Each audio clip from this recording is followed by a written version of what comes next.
would you make sure everybody gets one of these? And as people come in, make sure they get them. Maybe you could be back there. Then, yeah, help out. Then last week we handed out 15 styles of distorted thinking. If you don't have your copy of that, we're going to look at those to see how messed up we are. Then, hopefully, you've all got this sheet, because we're going to review this sheet today, some parts of that. This one, if you've got this sheet, we're going to review this. And if you don't, I have a few extra copies of that, which Carolyn can give out, or maybe Tara, maybe you. If anybody doesn't have theirs, there's just like 4 or 5 of them they'd need to share. Does anybody else need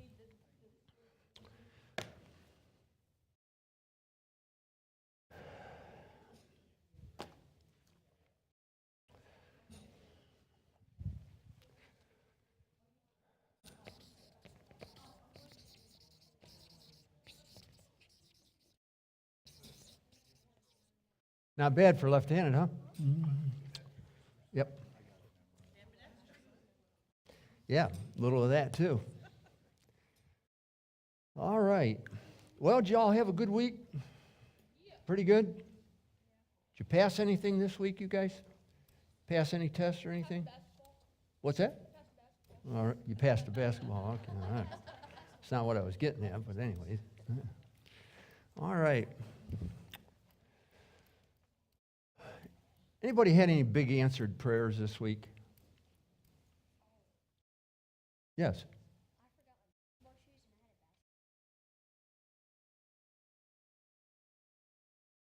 You know what? That's a beautiful story, because one of the things that I'm learning about is just trying to, whatever it is, no matter how small or how big, go to God in prayer. I don't care whether it's a headache. Now, you're going to think this one's really funny. Just to prove to you that I do that, and I appreciate your example. I have got, on my left foot, the second toe over, got a little nodule on it, and when I'm running, that baby, I have been fortunate for 46 years to be able to run, and I just don't hurt anywhere. I'm blessed. But that second toe over now is pinched or something, and boy, in the wrong set of shoes, that baby can talk to me like right now. So I'll be a couple miles out, and whoa. So I'll pray.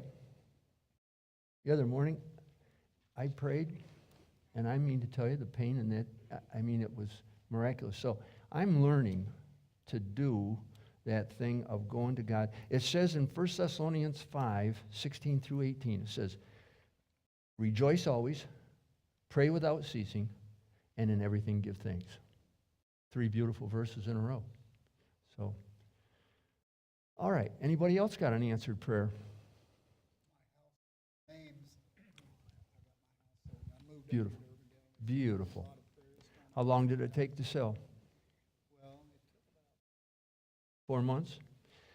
We have a realtor that moved in next door to us, and he told us the amount of homes that are for sale in the Des Moines area, and if I told you that figure, you'd say I made it up. It was in the thousands, between apartments, all the stuff that's going up in Ankeny, and when he said that number, I thought, come on. So then I talked to another realtor, and I said, you know what? This crazy realtor that lives next to me said that there's thousands of, and he goes, oh yeah, he says, I think it's more than that. Like, whoa. Anybody else? All right. I was going to try to call you this last week to tell you thanks for helping last week and participating. So thank you very much. Appreciate it. We're going to really fly in class today and go over a number of things. Try to keep you awake. One of the things that we say in education in a former life, when I used to go out and teach teachers supposedly how to teach, we say that if you teach in 20-minute segments, the brain goes down between minutes 14 and 16. If you teach in 40-minute segments, and this is based on what's called primacy recency research, if you teach in 40-minute segments, the brain goes down between minutes 25 and 35. And then if you're crazy like I was and teach teachers and take them into what we call a block schedule. Any of you kids have a block schedule? Yeah. How many minutes? Well, I took schools from having the traditional 45-minute period up to an 80-minute period. Of course, we didn't teach them anything different on how to teach, so they would lecture the whole time. If you teach people in 80-minute segments, the brain goes down from 35 typically to 65. So where's your best bang for your buck? In how many minute segments do you want to be teaching because of varying instruction to keep people on target? You want to be here. So you want to vary instruction because out of 20 minutes, you only lose 3. Out of 40 minutes, you lose 10. Out of 80 minutes, you lose 30. Kind of interesting stuff. I'll share more of that some other week. All right? We're going to open with prayer, and then we will really shake, rattle, and roll, okay? Dear Lord, I am most grateful for the opportunity to be here. I think about how much I learn even going over this material many different times. I thank you for the opportunity on Wednesday to speak to the legislature. I thank you for another opportunity that came up this week. Thank you for the examples in here of answering prayer. Wow, we serve a prayer answering God. So I praise you and thank you in Jesus' name. Amen. Okay, to get our brain rattling. How you doing, Kim, Terry? Good morning. We have gone through that stage now of where you clean out the house when moms and dads die. Anybody in here gone through the stage of where you have to clean out? Yeah, it's not a fun time, but there's some interesting things that happen as a result of that. And as you know, I've tried to start the classes with something that stimulates the brain, gets you thinking, and then I hand out gold dollars. But the only ones that would accept my gold dollars were the kids, and I tried to give one to Kim for a correct answer one week, and he wouldn't even take my gold dollars, so I didn't bring the gold dollars this week, okay? Yeah, you messed it up, Kim. So, my wife's brother was born in 1946. And in those days, it was much different than it is now. You stayed a long time in the hospital. All right? 9 days. No complications, but you just stayed a long time. Some of you are looking at me like, well, why would they do that? Well, that was, the baby stayed in the nursery about 9 days. The mother stayed. And typically, you stayed through circumcision. So she stayed 9 days. So for all the cost, and I have it itemized here, 1946, and I'll read it off. Hospital, 9 days times. Operating room, circumcision. Dressings, delivery room, 9 days of nursery. Drugs. What was the total amount in 1946 for 9 days in the hospital? Understanding today, and I just went through it again, and I was with a friend, a surgery friend, surgeon this last week. The average stay now for a vaginal delivery, no complications, is around $8,000. In 1946, what was the total bill, the closest without going over, guessing the closest amount for 9 days of whole works that I just read off? What was the amount for 9 days? $1,500. He's a tad high. $750, $900, $1,200. Anybody over here? How much? $500? Here it is, $67.95. The hospital was 9 days at $4 a day, $36. Operating and circumcision, $5. Dressings was $1.60. Delivery room was $10. 9 days of nursery was $9. Anesthesia was $5. Drugs was $135. was paid on 10/7/46. He got a $5 discount because he was a pastor. The total bill was $67.95. Okay, now we're going to jump up to 1964. My friend, who I just picked up, came back from Thailand this last Friday night. He's gone through the same thing with his parents. And in 1964, his older brother was born. So now we're going to guess, and his is laid out the same way. It's itemized. What was the total bill in 1964 for, and now we're talking about 4 days. It's gone down to 4 days with everything. What's the total bill? So from 46 to 64, 18-year jump. Pardon me? 2000? $172.40. $172.40. Okay, and that's there. And that was at Mercy Hospital here in Des Moines. Pardon me? Then we'll jump up to 1973 when my daughter was born in Bradford, Pennsylvania. What was the bill there? We jumped up from 64 to 73. We're jumping up another 9 years. Pardon me? $283. And I was so dirt poor, I was worried sick about getting that $283. I'll tell you that. All right, well, we got our brain going. Last week we talked about a few things, and people should have the overview sheet for this week. Do you have that yet? Okay. So you've got the overview sheet, and then we're going to distribute this sheet as well. Anybody want to do that? Kim, would you do that for me?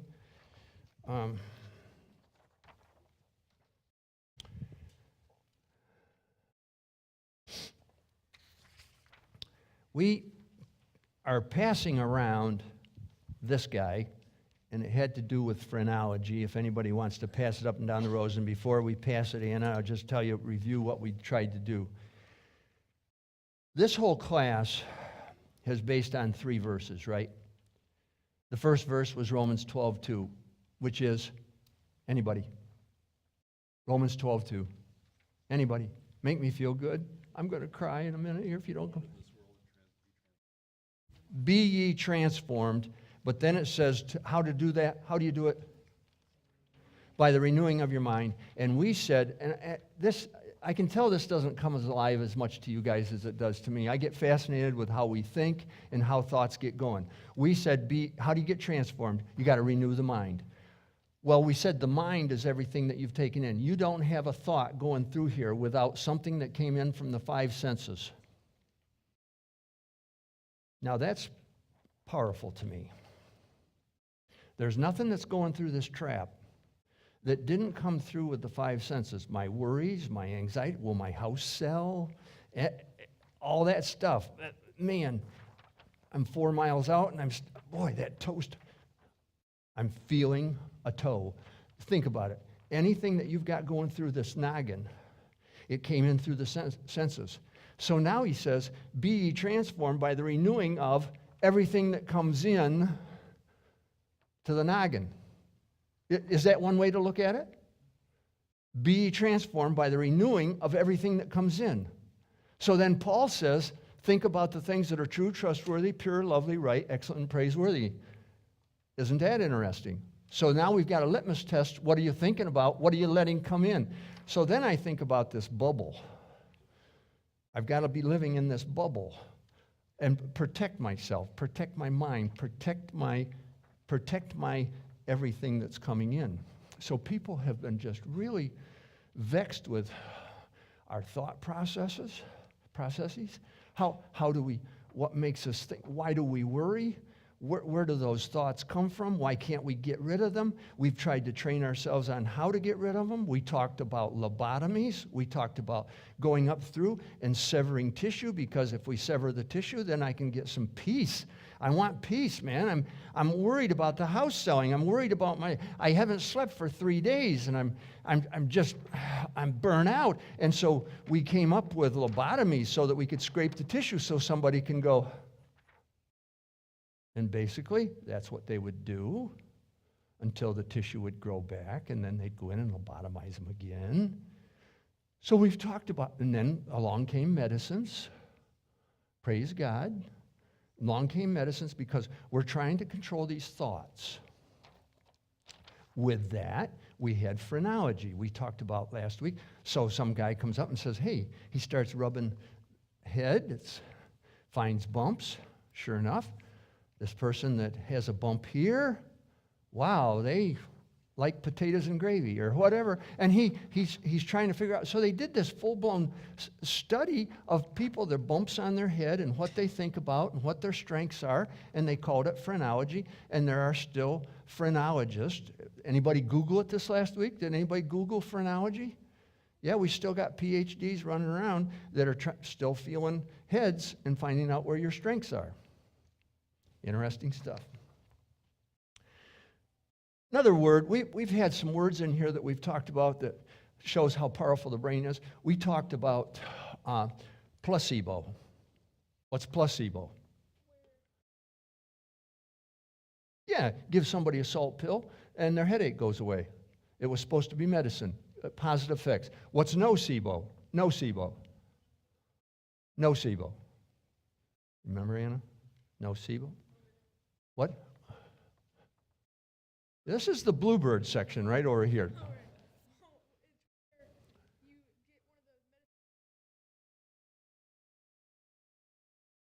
You are a good listener, and you get a buck next week when I bring the bucks back, okay? Perfect. We listened to all those advertisements on TV about the medicines and negative side effects, and boy, all of a sudden we have to go to the doctor for something. They mention one of those medicines, and before I take it, I start having the side effects. Nocebo. We're going to introduce another word here because we're trying to make us understand how powerful this brain is. By the way, on that placebo, one of the things that's interesting now is some of the research, because we now say, and the pharmacist says, well, I want to tell you something. We played a trick on you. We've been giving you salt pills. We haven't even been giving you medicine. The guy says, I don't care what you've been giving me. My headaches went away with that pill. And that's the pill I want. Placebo is so powerful that even when we tell you you are taking M&Ms instead of the medicine, your pain goes away. And my brother-in-law, who is a physician, was doing that with IBS. I forget the name of the medicine. It started with L. Do you remember? L.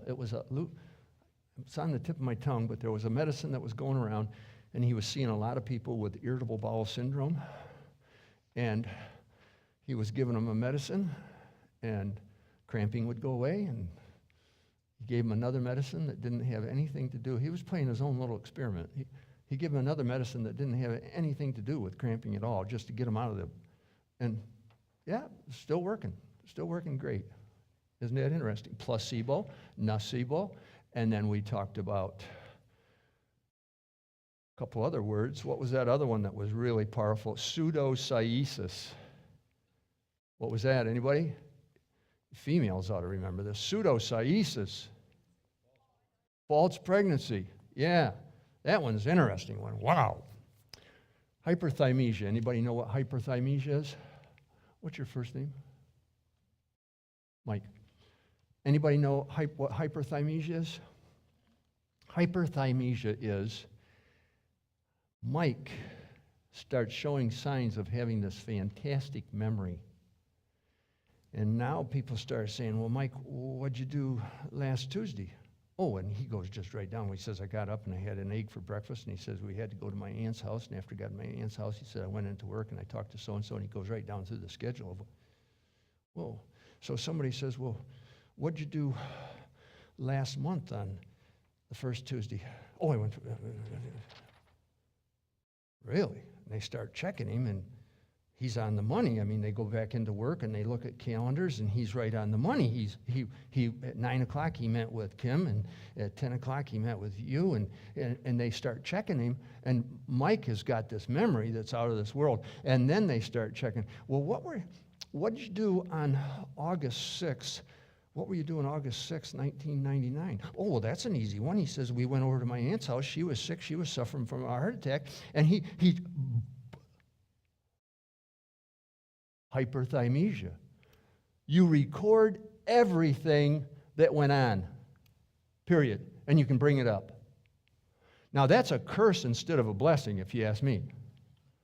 I mean, I've done a lot of things I don't want to remember. We talked about that last week. We go to great lengths, don't we, from severing name. I mean, we've got a lot of things we don't want to recall. Are you with me? Yeah. So, hyperthymesia, bring up everything. And as far as we can check these people that say they've got it, they're on the money. We check the records of their calendar from 3 years ago, and they bring up a day, and just like that, it can go right down through with what they did. Hyperthymesia. You can Google that. Now, we're going to talk about the stress cycle for a minute. We're going to review that. And if we could pull out the brain sheet that looks like this.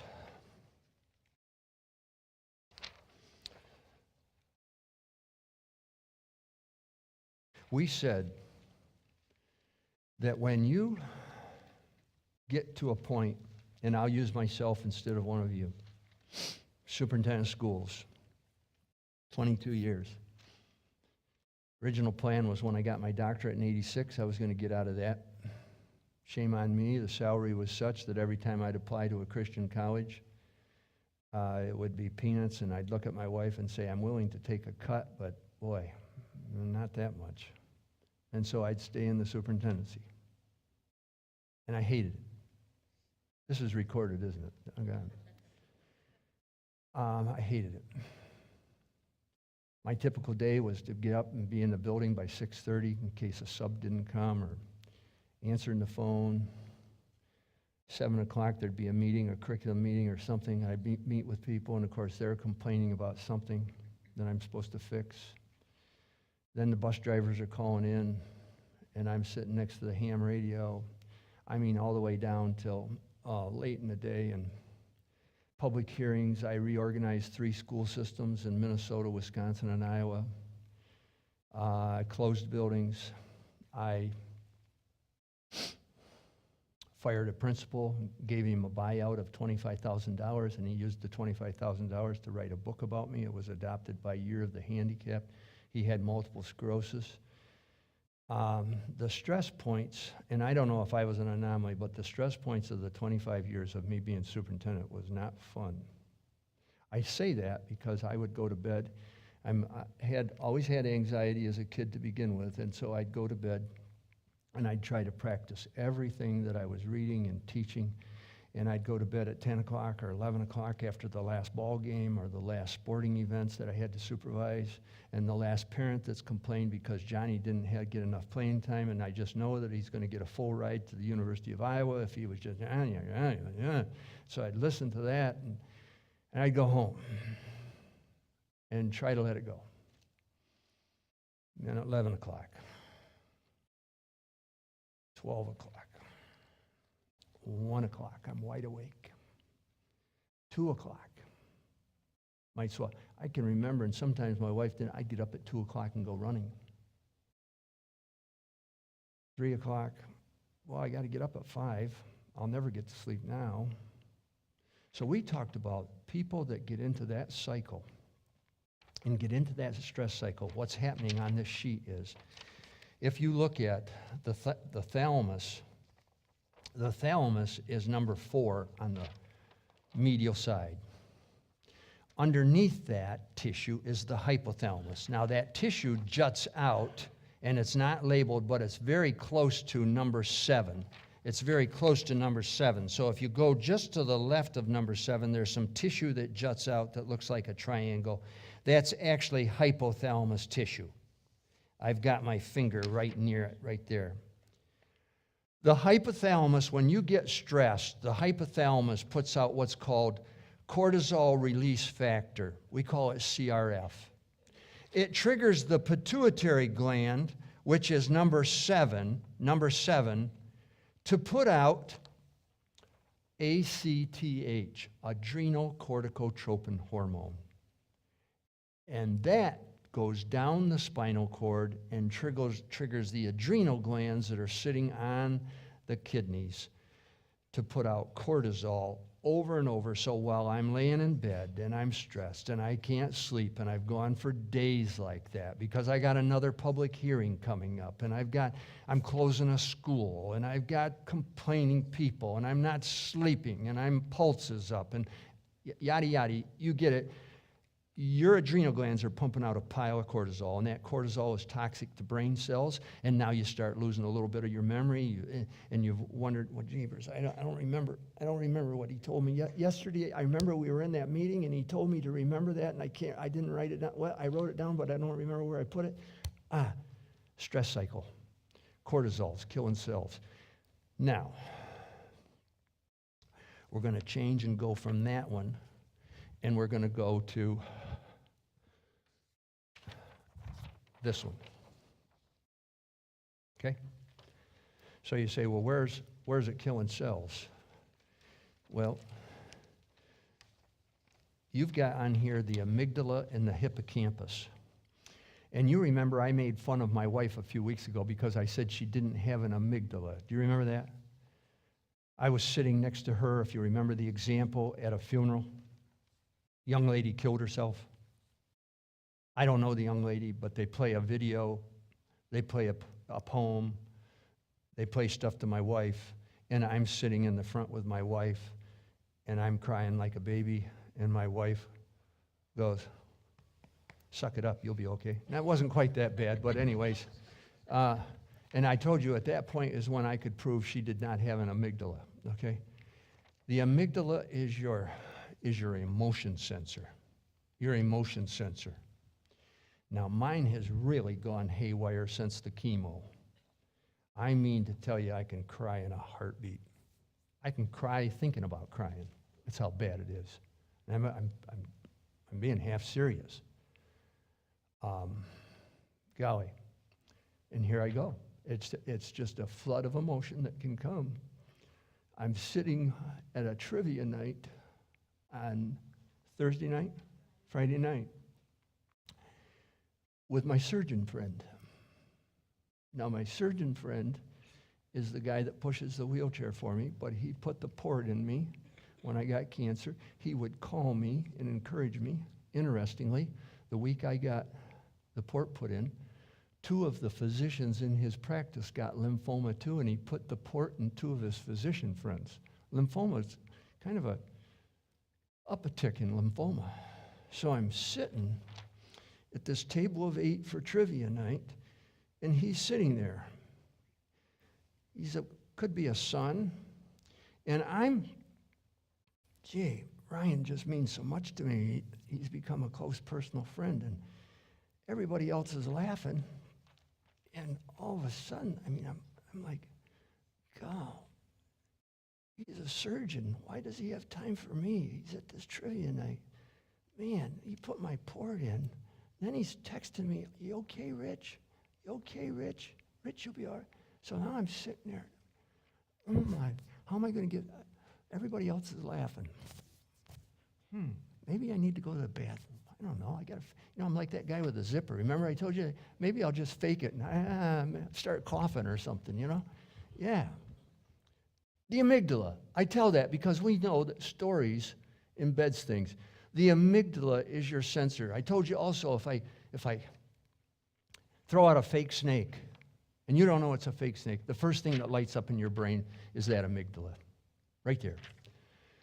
Now, what's interesting is in education workshops, we teach that you want to tell stories, you want to do things that stimulates the emotions, because if you can stimulate the emotions, the hippocampus is in charge of short-term memory. So if you've got good teachers in school that are stimulating your thinking by telling a story, varying instruction, and keeping you going, they're stimulating the amygdala, and that transfers over to the hippocampus, your short-term memory. So some of you, even now, you remember that story I told about my wife, and they've turned on the poem, and my wife's telling me to suck it up. She's not crying, she's telling me to suck it up. You'll remember some of that stuff.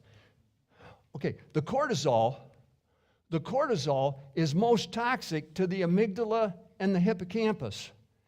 And you're not paying for this, but what I'm talking to the legislature about on Wednesday is marijuana and drugs during adolescence.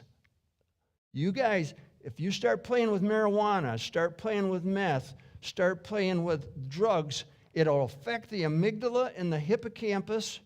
And then we talked for a little bit about that neuron that has an axon, and each of the axons has a myelin sheath. Anybody remember that? There's a coating on that axon. Do I need to remind you? Let's just pretend, and this is the way we teach it. That's one neuron. You get 100 billion of them in your brain. You can get 100,000 on the head of a pin. That's one neuron right there. There's the nucleus of the cell. These are dendrites. You can get thousands on one neuron. So when you stimulate thinking, and in here, you gals look like you're focused. You're learning, you might be learning something. You're sprouting dendrites. You're sprouting dendrites. You get one axon per neuron.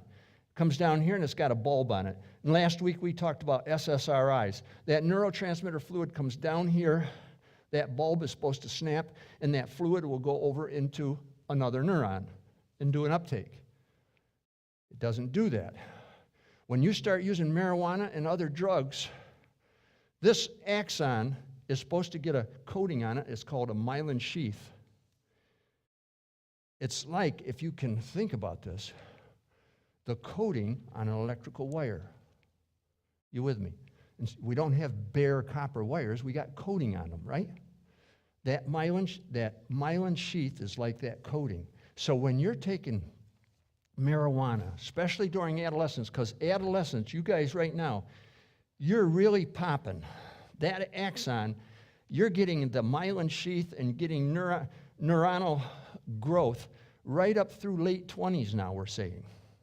So when you use meth, you use cocaine, you use marijuana, not only are you killing neurons, but you're impeding that myelin sheath and destroying the myelin sheath that acts as the rubber coating to the wire.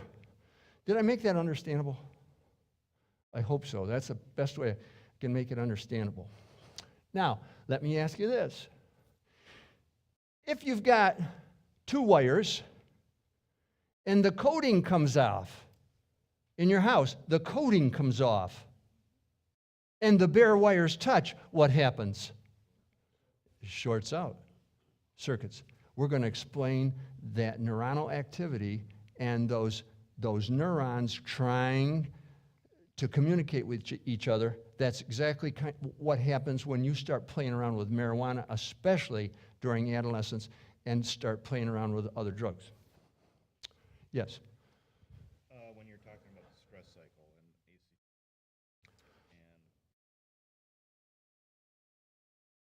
Yep. being toxic to brain cells. Yes. And that's the good thing, is we know that neuronal growth, the landscape, if you will, can be stimulated at any age. And I shared one of the examples of that. I started teaching from a pre-med neuroanatomy book when I went to Judson in 2000, but I had a book that was written in the 80s. And one of the things that we taught then was wherever you were at after a stroke, 6 months after the stroke, and I shared this in a class, and if let's just say 6 months after the stroke, this was the best activity you had. We taught that that's where you're going to be the rest of your life. There's no sense having any more therapy because that's where you're going to be the rest of your life. And then I told you that I have a video of a guy my age now that had had a stroke in northwest Iowa. They took him to the University of Iowa and they put him in intensive therapy, 8 hours a day. And he went from this hand, we have videos of him, so much so that the hand was withered. He went from there, and he'd had the stroke, I believe it was 12 years previous. They put him in intensive therapy, and after a year, unbelievable. I can brush my teeth, I can comb my hair, I can start my chainsaw, and I can trim my trees. Now, 8 hours a day. 8 hours a day. Who's going to do 8 hours a day unless you're made to? The point is, we tend to give up. But yes, you can stimulate neuronal growth at any age. That's a good thing. Yes.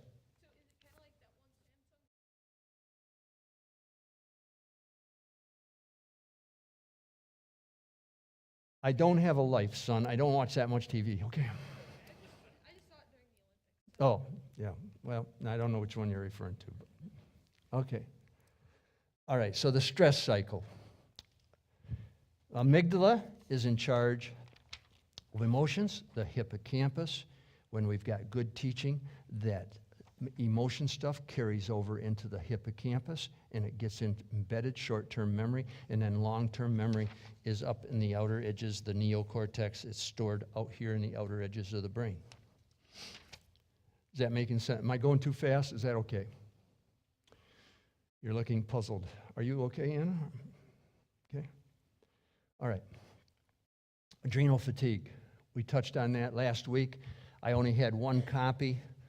There's an assessment that you can take about whether you're taxed, whether you're like that superintendent of schools that I told you. You've laid awake nights. You've gotten yourself to the point where your memory's not that good. I have 5 copies here that my wonderful wife made. It's a huge assessment. It comes from that book, and you can actually score yourself and see where you think you are if you possibly have adrenal fatigue. So they'll be up here. Any questions so far of what we've covered today? Yes. So I'm assuming then a stroke causes, I just don't know this. A stroke causes a bunch of brain damage then when it happens. Yeah. Yep. Now, I was going to bring it this week, but next week I will bring the real thing. And the real brain that I have on the left side, it was a stroke brain, and a lot of the tissue's gone. I literally opened up one head. The person had had the stroke on the left side. I had only been at the University of Iowa 2 or 3 days when this guy helped me with this. And literally, the left side of the brain, it looked to me like there'd been a volcanic explosion. The whole left side was just, it was in pieces. And I'll never forget it. The guy, hold on, he said, this guy that was, in fact, he had written the neuroanatomy book for the med school students. His name was Van Heusen. And so I'd been there 2 days. They're just trying to be nice to me and give me this postdoctorate fellowship. He says, that's what you call a massive cerebral stroke. The whole left side. Now, I'm giving you too much information. That embedded a memory in me that as I get older, I don't want a stroke. I don't want a stroke. One of the guys that I pushed in the wheelchair, the older guy, and it wasn't of the video, I pushed a guy that was 70 years old, and he had a stroke during a triathlon. Kind of funny, if it can be funny. He says, Rich, he said, I was doing the running portion, and he says, I was running, and I noticed I was running on the wrong side of the road from everybody else. And a couple minutes later, I had a massive headache. And then he says, he went down, had a massive stroke. Take care of your blood pressure. Doesn't have anything to do with our spiritual time today, but take care of your blood pressure. You don't want one of those, all right? Very good. Yeah. Yes, you want a certain amount of cortisol, yes. You just don't want to be taxing those adrenal glands. Yeah, you need a certain amount of cortisol. Yes, back to your question.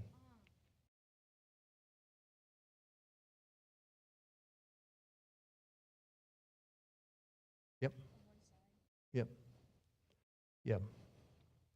I'm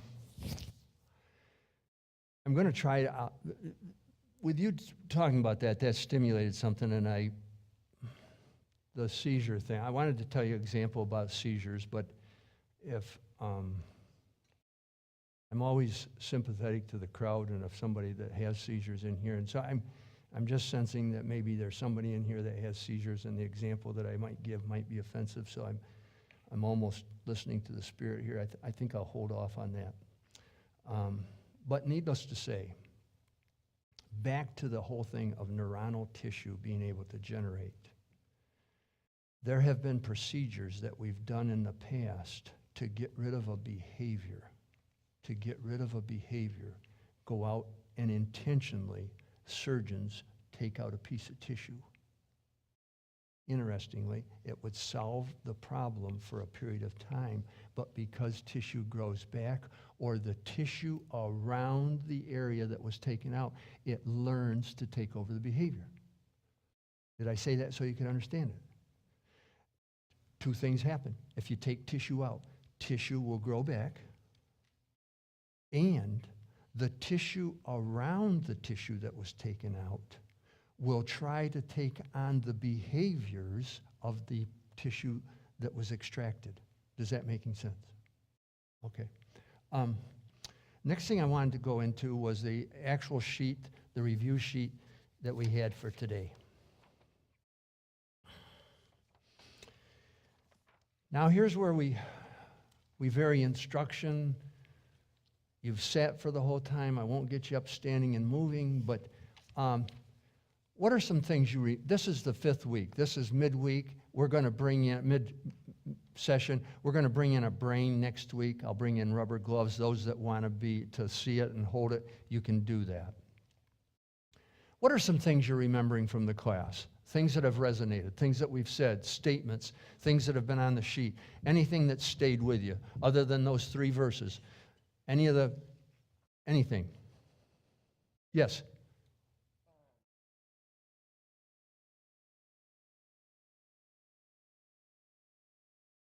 Yeah. Yeah.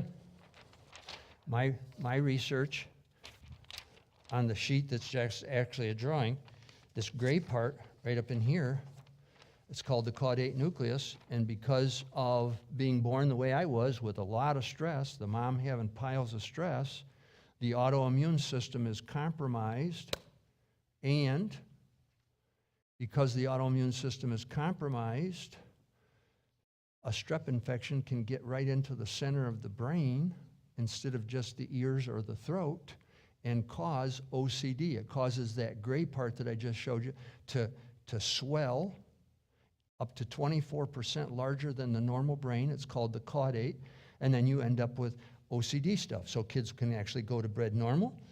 That caudate will swell, and they'll come up with some kind of tic or something. Chewing through their sweater. Worms are coming in every part of my body. So I worked with a number of those kids in Chicago. Yeah. Okay, some other things. Some statements that we've had. Yes?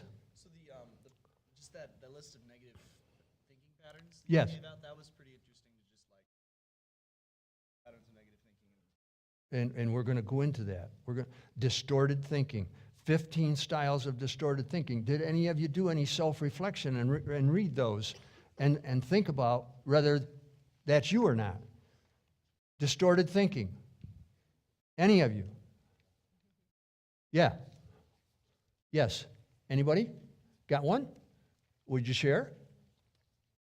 See, the adults won't share. You can share. You can spill it right here. You can spill. Yep, what's that? Yeah. Yeah. Yes. The personalization. Personalization. Last week I helped my dad pack his suitcase. Yes. Had to take his medicine out of the bag because the checked bag can't put medicine in that. In case they lose the checked bag, my dad won't have his medicine. All right. Got to the airport. Dad says, well, where's my carry-on? I totally personalized until I got him new medicine, then I killed my dad Yeah. because he didn't have his medicine. There you go. Perfect one. Perfect. Yep, personalization. Do I have an extra copy up here, Carolyn, or did you give them all out? Yeah, thank you. Thank you. Filtering. You take the negative details and magnify them. Anybody? Yeah? Okay. Anybody else? Yeah. All of you through here. Polarized thinking. Things are black or white, good or bad. Now, when we go out and do the personality styles, there is one that's called concrete sequential. Nothing's in between. It's just black and white, good or bad, right? Yeah. Overgeneralization. You come to a general conclusion based on a single incident. Yep, single incident. Mind reading. Catastrophizing. You expect disaster. Yeah. Isn't it easy to get into that one? Personalization. Control fallacies. If you feel externally controlled, you see yourself as helpless, a victim of fate. Blaming. You hold other people responsible for your pain or take the other tact and blame yourself for every problem or reversal. Good stuff in here, yes. Yep.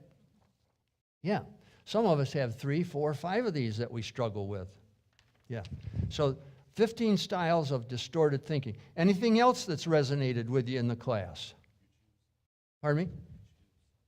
You choose. Yeah. That the guys over at the Door of Faith. So after 4 weeks, we are constantly giving each other a fist bump. You choose. You choose. Nobody's twisted. Nobody's told you you've got to worry all night. You choose. Do you get up and read some scripture? Do you say a poem? Do you, whatever. Mental health's hard work. You choose. Whatever it is you're struggling on, it takes some hard work, but you choose. Some of the other things, because I wanted to get to the rest of the sheet, and I've struggled here. I like the very first phrase in the book. Your life is what your thoughts make it. Your life is what your thoughts make it. And then that goes back to the verse, doesn't it? How do you get transformed? By the renewing of your mind. How do you get a better life? Better thoughts. Better thoughts.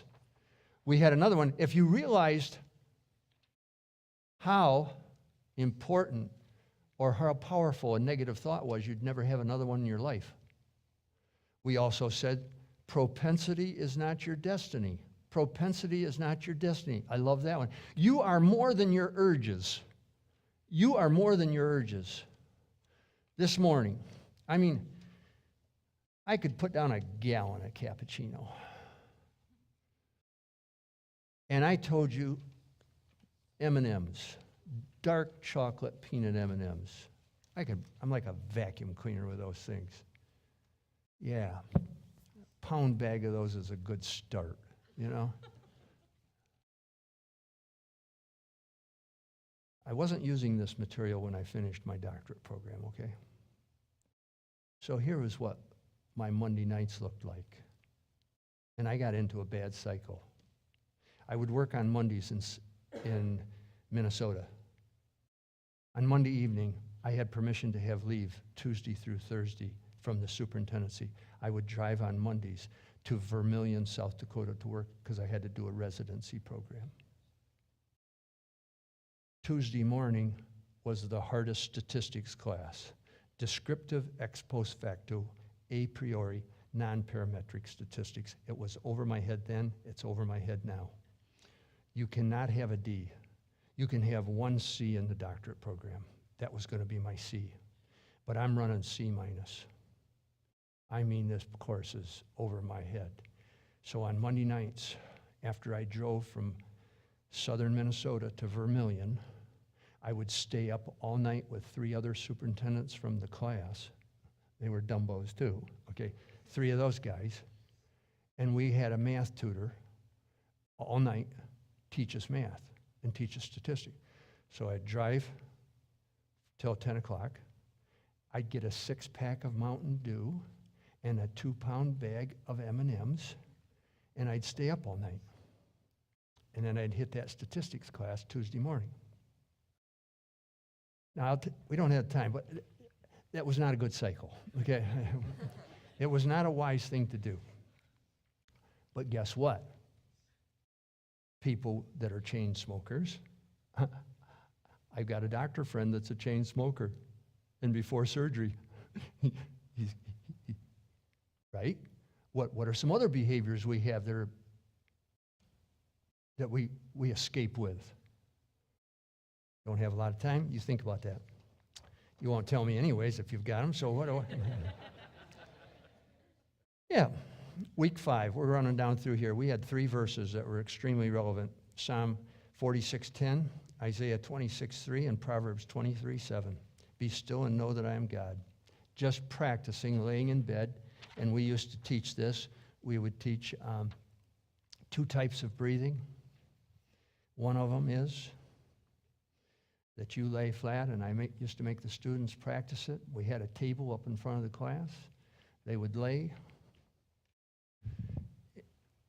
palms flat, legs straight out, lay on the table, put a book on their abdomen, and on the count of 4, you got to do everything with the count of 4. So when you breathe in, count of 4. Hold it. Exhale, count of 4. But when you're breathing, you got to raise the book. The book is on the abdomen. You don't raise in here because you want to get the air down here. So we just make people practice. And again, that 5 to 16 minutes a day that's in the upper half of the sheet that we talked about, where you just practice being still and knowing that you are God.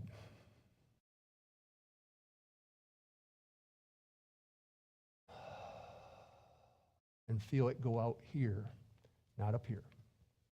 Food for thought. Be still and know that I am God. Everything to a count of 4, slow count of 4. Isaiah 26:3. Thou wilt keep him in perfect peace whose mind is stayed on thee. And Proverbs 23:7, as he thinks in his heart, so is he. Now, one of these classes, we're going to take on the whole issue that we've got going on right now, that there's neuropeptides. We think there's a lot of stuff happening between the heart and the brain. We think that there's a lot of things that are helping control thoughts that are triggers, neuropeptides that are communicated between the brain and the heart. We cannot control the events and circumstances of life, but we can control how we react to them. Again, I want to do this. Maybe you need to do this.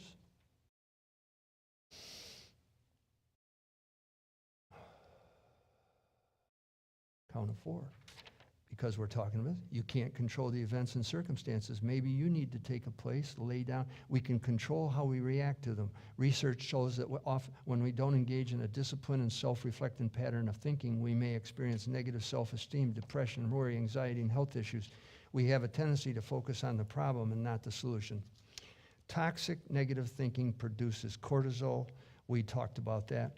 Balance can be restored very quickly when you choose to become introspective and ruminate in a positive, directed way. Now, the last 5 chapters of the book that we're talking about says that you start to do this. Gather. The last 5 chapters are called Gather, Focused Reflection, Write, Visit, and Reflect again.